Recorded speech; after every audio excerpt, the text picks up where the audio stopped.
A very good morning, everyone. Our today's topic is the remaining part of the chapter 4 Footprint Without Fate. Before starting, all of you are heartily welcomes. Let's start. Difficult words without being wasted of time. Panicked. Panicked means showed sudden alarm, shivering, trembling, callously showing insensitive and cruel disregard.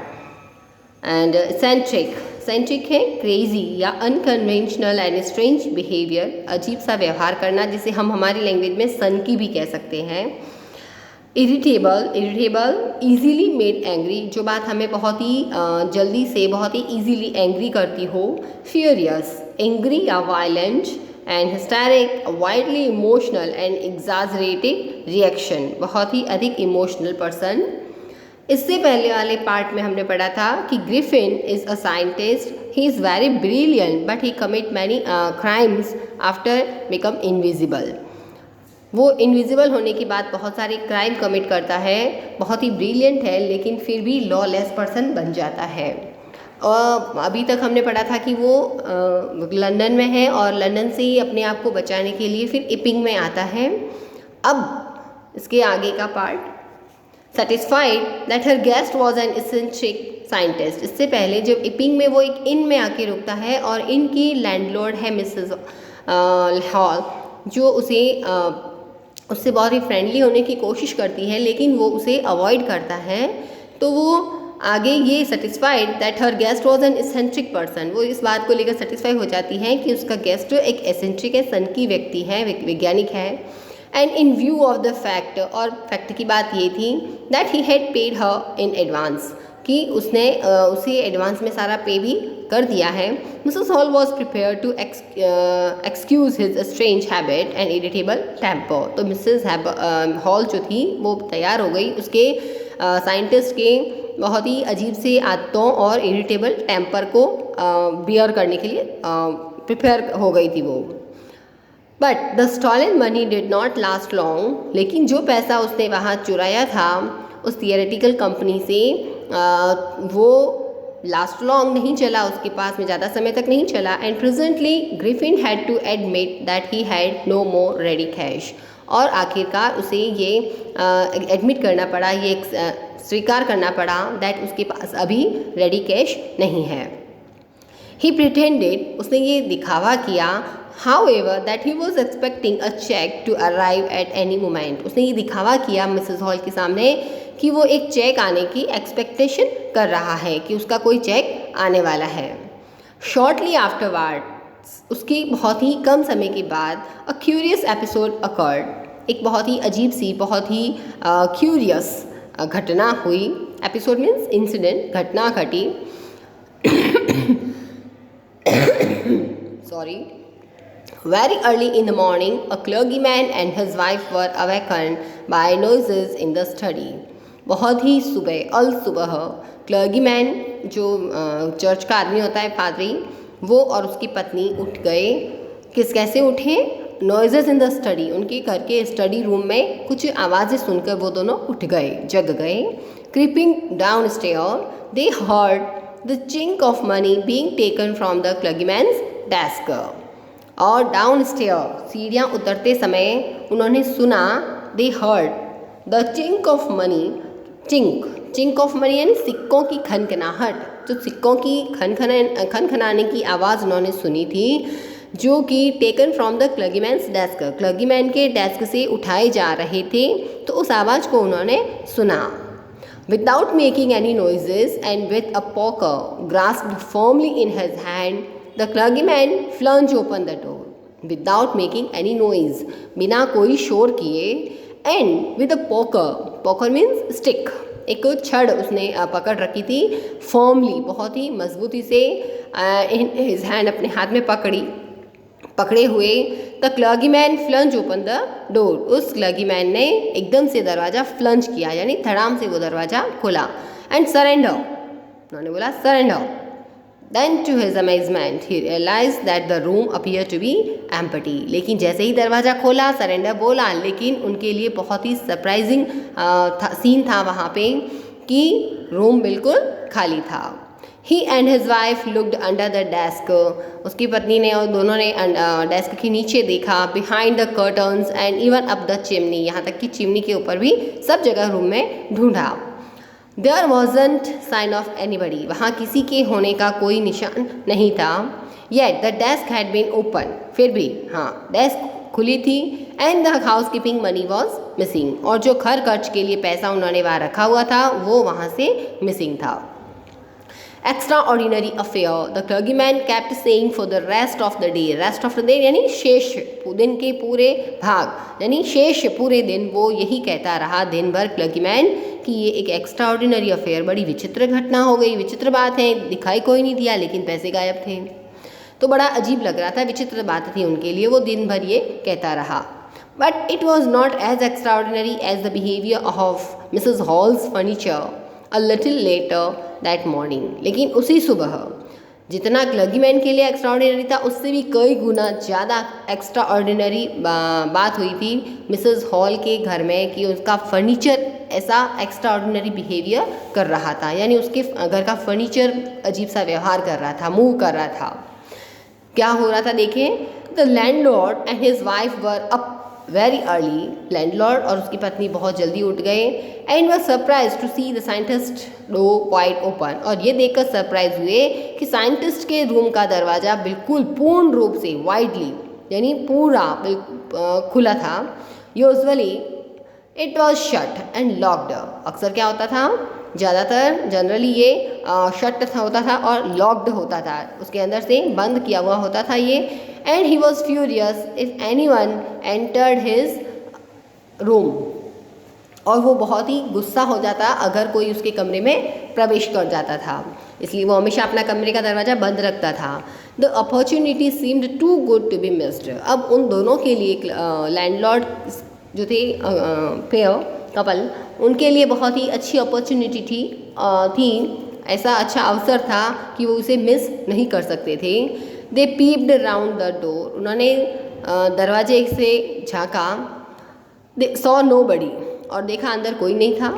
And decided to investigate. और फिर उन्होंने decide किया कि इस पूरे कमरे की तलाशी ली जाए। The bed clothes were cold. Bed cloth यानी चादर तकिए वगैरह, तो वो बिल्कुल ठंडे थे, यानी वहाँ से जो सोने वाला आदमी था वो काफ़ी समय पहले उठ चुका था, इसलिए वो कपड़े बेड क्लॉथ्स ठंडे हो गए थे। Showing that the scientist must have been up for some time. और वो ये शो कर रहे थे, ठंडे थे इसलिए ये शो कर रहे थे कि साइंटिस्ट को उठे हुए काफ़ी समय हो चुका है। And stranger still. और अभी भी बड़ी विचित्र बात ये थी कि the clothes and bandages that he always वो, कि वो कपड़े, वो पट्टियाँ जो हमेशा पहन के रखता था, लेइंग अबाउट द रूम, वो सब कमरे में इधर उधर बिखरे हुए पड़े थे। उसने अपने चेहरे को छुपाने के लिए जो जो चीज़ें रखी थी ना, लगा के रखता था, वो सारी चीज़ें वहाँ पे फैली हुई थी कमरे में। All of a sudden Mrs Hall heard a sniff close to her ear. अचानक से मिसेस हॉल ने अपने कान के पास में किसी की स्निफ फील की, सुनी। स्निफ यानी सांस लेने की जो आवाज़ होती है वो सुनी। A moment later the head on the bed post leapt up. और एक ही पल बाद, कुछ जस्ट तुरंत, जो बेड पोस्ट पे पलंग पर जो हेड पड़ी थी उनकी, वो एकदम से लैप्ड अप, हवा में ऊपर उठी। Dashed itself into her face. और वो उसके चेहरे से टकराई। Then the bedroom chair became alive. और फिर बेडरूम की जो चेयर थी वो भी अलाइव हो गई, जीवित हो गई वो, यानी उसके अंदर आत्मा घुस आई जैसे कोई। Springing into the air. और वो चेयर भी क्यों अलाइव हो गई, कैसे हुई कि वो स्प्रिंगिंग इनटू द एयर, वो हवा के अंदर उछलने लगी, घूमने लगी। And charge straight at her. और सीधा उसने मिसेस हॉल पे चार्ज किया, अटैक किया, लेग्स फोरमोस्ट, और वो भी आगे वाले पैरों से, चेयर के आगे वाले पैर होते हैं उससे उसने मिसेस हॉल पे अटैक किया। As she and her husband turn away in terror. जैसे ही वो और उसके हस्बैंड टेरर में, डर के मारे वहाँ से जाने के लिए मुड़े, the extraordinary chair pushed them both out of the room. उस एक्स्ट्राऑर्डिनरी चेयर ने उन दोनों को कमरे से बाहर पुश किया, धकेला। And then appear to slam and lock the door after them. और जब वो उनको बाहर निकाल दिया तो उसके बाद में ऐसा लगा जैसे दरवाज़ा पूरा स्लैम्ड, यानी धड़ाम की आवाज़ के साथ में बंद हुआ और फिर वो लॉक हो गया। Mrs hall almost fell down the stairs in historic. Mrs hall घबराई हुई स्थिति में उसकी सीढ़ियों पर लगभग गिर गई थी। She was convinced that the room was haunted by spirit. उसको ये विश्वास हो गया कि ये कमरा आत्माओं से घिर गया है, इसके अंदर कुछ आत्माएं हैं। And that the stranger had somehow cause these two enter into her furniture. और इस स्ट्रेंजर ने ही कुछ ऐसे किया है जिस वजह से उसके फर्नीचर के अंदर वो आत्माएं घुस गई है। My poor mother use to sit in that chair she moan. और बेचारी रोने लगी, विलाप करने लगी, मेरी बेचारी माँ इस चेयर पर बैठा करती थी। Think it should rise up against me now. और ये सोचना अब कि वो कुर्सी जिस पर मेरी माँ बैठती थी वो मेरे अगेंस्ट अब मुझ खड़ी हो गई थी, यानी मुझ पे अटैक किया उस चेयर ने। ये बात उसे बहुत ही सैड कर रही थी। The feeling among the neighbours was that the trouble was caused by which craft. अब पड़ोसियों के बीच में भी ये बात हो गई कि ये सारा जो ट्रबल है वो विच क्राफ्ट की वजह से हो रहा है, कुछ जादू टोटके वगैरह उनकी वजह से, बट प्रेत आत्माओं की वजह से। बट विच क्राफ्ट और नॉट, लेकिन क्या वाकई में विच क्राफ्ट थी या नहीं। When news of the burglary at the clergyman's home become known, जब क्लर्गीमैन के घर के अंदर जो चोरी हुई थी सुबह सुबह, ये घटना ये बात जब सबको पता चल गई, the strange scientist was strongly suspected of having had a hand in it. तब उस स्ट्रेंज जो साइंटिस्ट ग्रिफिन, उस पर सबको सस्पेक्ट हुआ, सबको उस पर डाउट हुआ कि इन दोनों घटनाओं में इसका हाथ ज़रूर है। Suspicion grew even stronger. और ये डाउट और ज़्यादा स्ट्रॉन्ग हुआ when he suddenly produced some ready cash. कब हुआ? जब अचानक से वो सामने आया मिसेस हॉल की और उसने उनको रेडी कैश दे दिया, मतलब कैश के रूप में पैसे दे दिए। Though he had admitted not long before that he had no money. क्योंकि उसने बहुत कम समय पहले ही ये स्वीकार किया था कि उसके पास अभी कैश नहीं है, लेकिन कुछ समय जस्ट बाद में ही उसने पैसे लाकर दे दिए। तो उस पर ये डाउट और ज़्यादा लोगों का मजबूत हुआ। The village constable was secretly sent for. और अब गांव वालों ने चुपचाप उसको बिना पता चले गांव के कांस्टेबल को बुलाया। Instead of waiting for the constable का इंतज़ार करने के बजाय Mrs Hall went to the scientist. वो खुद साइंटिस्ट के पास गई, who had somehow mysteriously appeared from his empty bedroom. जो अचानक से पता नहीं समहाउ कैसे भी किस तरह मिस्टीरियसली यानी रहस्यात्मक तरीके से उस खाली कमरे में से बाहर आया। मतलब अभी तक तो उन्होंने थोड़ी देर पहले देखा था पूरा रूम खाली था और उसके अंदर वो इंसिडेंट हुआ था, फर्नीचर अलाइव हो गया था, ये इंसिडेंट हुआ और रूम बिल्कुल खाली था। और अभी जब वो खुद वापस उससे बात करने गई तब अचानक उस खाली कमरे में से रहस्यात्मक तरीके से वो बाहर आया। I want to know what you have been doing to my chair upstairs, she demanded. उसे डिमांड की, पूछना चाहा कि मैं जानना चाहती हूँ कि तुम what you have been doing to my chair upstairs, ऊपर सीढ़ियों में मेरी चेयर्स के साथ में तुमने क्या कर रहे थे। And I want to know how it is that you come out of an empty room, और मैं ये भी जानना चाहती हूँ कि तुम इस खाली कमरे में से अचानक बाहर कैसे आ गए। And how you entered and locked the room, और तुम लॉक दिया हुआ जो रूम था, जब हमको उस चेयर ने बाहर निकाला वो रूम लॉक हो गया था, उस लॉक्ड रूम के अंदर तुम एंटर कैसे हुए और उस एंटर्ड रूम एम्प्टी रूम से तुम बाहर कैसे आ गए। ये सारे क्वेश्चंस उसने उसके सामने रखे। तो उसने कहा कि मैं इन सब के आंसर जानना चाहती हूँ। That scientist was already quick tempered. Scientist वैसे भी क्विक टेम्पर्ड था, बहुत जल्दी गुस्सा आने वाला, तुनक मिजाज। नाउ ही बिकेम फ्यूरियस, अब वो बहुत ही गुस्सा हो गया। You don't understand who or what I am, he shouted. वो चिल्लाया, तुम जानती हो मैं कौन हूँ, मैं क्या हूँ? तुम नहीं जानती। Very well, I'll show you. अच्छा तुम नहीं जानती, चलो मैं तुम्हें दिखाता हूँ कि मैं क्या हूँ। Suddenly he threw off bandages. अचानक से उसने threw off फेंकना, हटाना, हटा के फेंकना शुरू किया।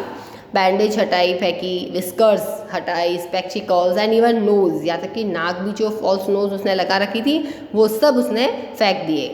It took him only a minute to do this, और ऐसा करने में उसे केवल मात्र 1 मिनट का समय लगा। The horrified people in the bar found themselves staring at a headless man. उस वहाँ पर जितने लोग खड़े थे वो सब हॉरिफाई हो गए, बहुत ही डर गए, खौफजदा हो गए उस आदमी को देखकर जिसका सिर भी नहीं था। हेडलेस मैन को देखते हुए बहुत ही डर गए वो सब लोग। Mister Jeffers the constable now arrived. जो विलेज कांस्टेबल था उसका नाम था मिस्टर जेफर्स, वो अब आ चुका था। एंड वॉज क्वाइट सरप्राइज्ड, और वो भी बहुत ही सरप्राइज था टू फाइंड, ये देखकर, that he had to arrest a man without a head. ये देखकर वो सरप्राइज था कि उसे एक ऐसे आदमी को अरेस्ट करना है जिसका सिर नहीं है, without head. But Jaffer was not easily prevented from doing his duty. लेकिन जेफर बहादुर था और वो इजीली प्रिवेंट नहीं होता था, अपने आप को रोकता नहीं था अपनी ड्यूटी करने से, मतलब इजीली अपनी ड्यूटी से पीछे नहीं हटता था। If a magistrate's warrant ordered a person's arrest, अगर मजिस्ट्रेट का ऑर्डर है कि किसी व्यक्ति को अरेस्ट करना है, then that person had to be arrested with or without his head, तो उस आदमी को अरेस्ट करना ही है, ये उसकी ड्यूटी थी, चाहे उसके सिर हो या ना हो। There followed a remarkable scene. अब एक बहुत ही रिमार्केबल सीन आगे क्रिएट हुआ। क्या? As the policeman tried to get hold of a man who was becoming more and more invisible. जैसे ही वो पुलिसमैन उस आदमी को पकड़ने की कोशिश कर रहा था जो becoming more and more invisible, जो जैसे जैसे अपने कपड़े थ्रू ऑफ कर रहा था, पुट ऑफ कर रहा था, वैसे वैसे वो इनविजिबल होता जा रहा था। As he threw off one garment after another, जैसे जैसे वो अपने एक एक करके कपड़े थ्रू ऑफ कर रहा था वैसे वैसे वो इनविजिबल होता जा रहा था, और उसको पकड़ने की वो पुलिसमैन कोशिश कर रहा था। Finally a shirt flew into the air, आखिरकार एक हवा में एक शर्ट उछली। And the constable found himself struggling with someone he could not see at all, और आखिर कांस्टेबल ने क्या देखा कि वो एक ऐसे आदमी को पकड़ने की कोशिश कर रहा है जिसे वो देख भी नहीं सकता है। Some people tried to help him but found themselves hit by blows that seemed to come from nowhere. कुछ लोगों ने भी, आसपास जो लोग थे उन्होंने भी उस कांस्टेबल की हेल्प करने की कोशिश की, but found themselves hit by blows, लेकिन उनको भी क्या मिले? ब्लोज मिले, प्रहार मिल रहे थे, उन पर भी अटैक हो रहे थे। That seem to come from nowhere, जो पता नहीं कहाँ से आ रहे थे, उनके ऊपर अटैक हो रहे थे, उन्हें कहीं नज़र नहीं आ रहे थे। In the end, Zephyrus was knocked unconscious as he made a last attempt to hold on to the unseen scientist. और अंततः लास्ट में जब जेफर नॉक्ड हो गया, गिर गया, अनकॉन्शियस हो गया, जब उसने लास्ट अटैम्प्ट किया उसको पकड़ने का, अनसीन साइंटिस्ट को पकड़ने का, जब अंतिम उसने ट्राई किया, अटैम्प्ट किया, उसके बाद में वो एकदम से बेहोश होकर गिर गया। देयर वर नर्वस, सब लोग नर्वस थे, एक्साइटेड क्राइसिस थी, और चिल्ला रहे थे, चीखें थी, क्या थी? होल्ड हिम, पकड़ो पकड़ो। But this was easier said than done, लेकिन कहना सरल होता है बजाय कि करने के। क्यों सरल था? कि लोग कह सकते थे मुंह से कि उसको पकड़ो, लेकिन डन कैसे हो सकता था? कैसे पकड़ सकते थे जब वो दिखाई नहीं दे रहा था? Griffin had shaken himself free and no one knew where to lay hands on him. Griffin अपने आप को उसने वहाँ से शेक फ्री हो चुका था, आज़ाद हो गया था, और कोई नहीं जानता था कि उसको कहाँ से कैसे पकड़ें। और ये घटना ऐसे ही आगे चलती रही। मतलब ऐसा साइंटिस्ट था ब्रिलियंट, अगर वो चाहता तो अपनी उस खोज को, अपनी डिस्कवरी को अपने नेशन के लिए, अच्छे के लिए काम में ले सकता था, but he become a law person. Thanks for watching, and please subscribe so that you can get next notifications of next chapters.